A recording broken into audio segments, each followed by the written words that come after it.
We humans wrap reproduction in ideals of romance, but out in the wild, ensuring your genes survive requires navigating a brutal, physically exhausting reality.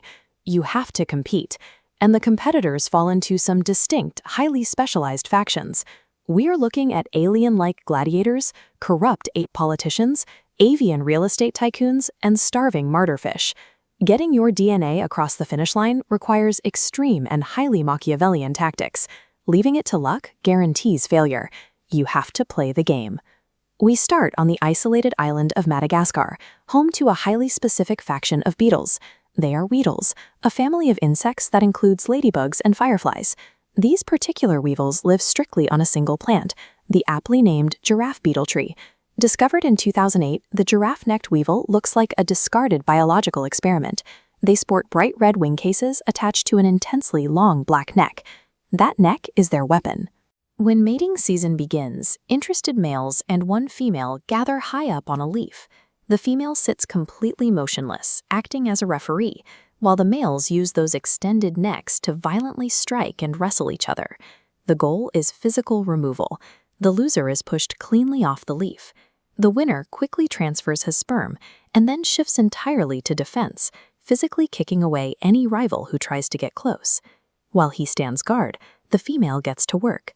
She folds and rolls the very leaf they're standing on into a tight cigar-like tube, lays exactly one egg inside, and severs it. The structure drops to the ground, serving as an edible safe house for the offspring to consume from the inside out once it hatches. Producing just one egg carries high risk. By forcing suitors into high-altitude gladiator combat, the female ensures that only the strongest, most durable physical traits inhabit that single, heavily protected capsule. Physical brawn isn't the only metric for success. Chimpanzees share nearly all their DNA with the peace-loving bonobo, but their societies are intelligent, violent, and highly structured. They use sharp stones and sticks as tools, coordinate group attacks, and even hunt other monkeys for meat. Within their rigid groups, only the dominant alpha male holds official mating rights. But intelligence allows for politics. Subordinate males play a long game, grooming females, flirting, and bringing them extra food weeks before they are actually fertile. When a female's heat cycle begins, marked by physical swelling, the alpha goes into lockdown. He stays within inches of her, heavily guarding his exclusive access and intimidating any rivals. Yet the female leverages those prior relationships. Whenever the alpha is distracted, she silently slips away to meet with her beta allies. Sometimes she and a subordinate male will completely vanish to a hidden location for a week-long secret honeymoon. This chart illustrates the grim logic behind her deception. New alpha males frequently commit infanticide to wipe out the offspring of their predecessors. By intentionally mating with multiple strong candidates, the female obscures the paternity of her child. If every rising alpha thinks the baby might be his, he spares it. The calculation extends throughout their lives.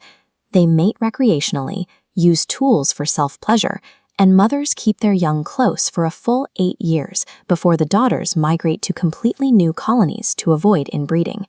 For a chimpanzee, brute strength is easily countered by deceit. Their mating strategies act as calculated political insurance policies designed to outwit violent rivals. Shifting from politics to engineering, meet the Australian brush turkey. They belong to a family of large, heavy-footed birds called megapodes. If a predator grabs them from behind, they cleanly shed their tail feathers to escape, a highly effective one-time-use defense mechanism. Their true obsession is construction. For months, the male gathers soil, twigs, and even broken plastic to build a massive compost heap that can grow as large as a car. This diagram shows exactly how the mound functions. As the gathered matter decays, it releases heat. The male constantly dips his head into the dirt, using his beak as a highly sensitive thermometer.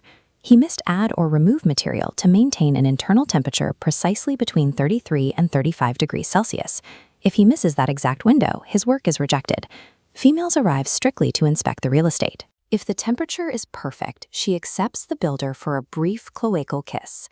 She will tour the forest, mating with multiple successful architects, though the last male she visits holds the highest statistical odds of fertilization.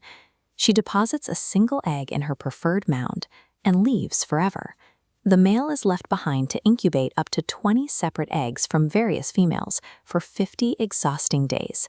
The mound's temperature dictates the sex of the offspring, who eventually hatch, dig themselves out of the dirt, and immediately fly away. The brush turkey completely bypasses direct parental bonding, substituting it entirely with exhaustive, large-scale infrastructure management. Finally, we head underwater to the jawfish. Found on sandy seafloors in the Atlantic and Pacific Oceans, these small bottom dwellers live in clustered burrows. If threatened, they dart backward into their holes with incredible speed, like an oceanic game of whack-a-mole. To secure a mate, the male meticulously decorates the entrance to his burrow with colorful stones and shells. When an interested female approaches, he performs a flashy, elaborate swimming dance to prove his fitness. If the display works, she briefly enters the burrow, deposits over 100 eggs, allows him to fertilize them, and then swims away. This triggers an extreme sacrifice. The male scoops every single egg into his mouth. For 10 straight days, he physically cannot eat. He spends his entire time gargling the clutch, constantly rotating and gently spitting them back out to ensure they receive a continuous flow of oxygen. After 10 days of starvation, the eggs hatch into tiny larvae. The exhausted male simply opens his mouth and releases them into the open ocean currents. They drift away as tiny plankton, facing terrible odds, until a lucky few settle down to dig burrows of their own. The jawfish relies on neither physical combat nor deceptive politics.